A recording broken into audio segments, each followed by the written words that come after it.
നീ എന്ത് വേഷം കെട്ടാനീ കാണിക്കണത്? ഷുഗർ ആണ്, ഷുഗർ എന്തെന്ന്? ഷുഗർ ആണെന്ന് എനിക്ക് ഒരു കാര്യമില്ല. ഞാൻ ഈ അച്ഛൻ്റെ കൂടെ പോയപ്പോ ആവശ്യമില്ലാത്തത് ടെസ്റ്റ് ചെയ്ത് നോക്കിയതാണ്. ഇപ്പൊ മെസ്സേജ് വന്നപ്പോ എനിക്ക് 282 ഷുഗർ ഉണ്ട്. അത് ചെക്ക് ചെയ്തോണ്ട് അത് അറിയാറായില്ലേ? അച്ഛൻ പിന്നണ്ട, നിങ്ങൾ ഒറ്റൊരുത്തരാണ് ഇതിന് കാരണം. അച്ഛൻ എന്ത് ചെയ്ത്? പാരമ്പര്യമാണ് ഇത്. അച്ഛനുള്ളതുകൊണ്ടല്ലേ എനിക്ക് ഷുഗർ വന്നല്ല. ഞാൻ എന്ത് ചെയ്തിട്ടാണ്? എനിക്ക് പ്രായമായിട്ടാണ് വന്ന്, നിനക്ക് ചെറുപ്പത്തിലല്ലേ വന്നത്, അതിന് ഞാനാ കുറ്റക്കാരൻ? എന്റെ ജീവിതം പോയല്ലോ ദൈവമേ, ഞാനിനി എന്തിനാ ജീവിക്കണത്? എടാ, ഒരു ഷുഗർ വന്നെന്നും പറഞ്ഞ് ജീവിതം പോവേണം എല്ലാവരുടെയും. ഷുഗർ നിസ്സാരമുള്ളതാ. ഞാൻ ഫേസ്ബുക്കിൽ കണ്ട് എനിക്കിനി എന്തെങ്കിലും മധുരമുള്ളതാ ഭക്ഷണം എന്തെങ്കിലും ഇഷ്ടമുള്ളത് കഴിക്കാൻ പറ്റുമോ? എനിക്കൊരു ലൈസ് തിന്നാൻ പറ്റുമോ? ഒരു പെപ്സി കുടിക്കാൻ പറ്റുമോ? അറ്റാക്ക് വന്നാ പോലും അറിയൂല, വേദന ഉണ്ടാവൂല. അത് വണ്ടി ഓടിച്ചാ അറിയാതെ ഉറങ്ങി പോകുന്നത്. എന്റെ ജീവിതം പോയെന്ന് പറഞ്ഞതല്ല.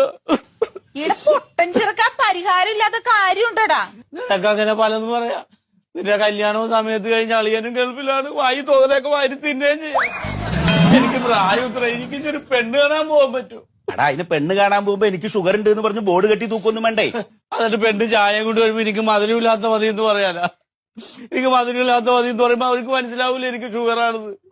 ഇനി മധുരമുള്ള മുണ്ട് അതേ കുടിച്ചാൽ ഞാൻ അവിടെ തലേ തല്ലി വീഴൂലേ ഷുഗർ കയറിയിട്ട്?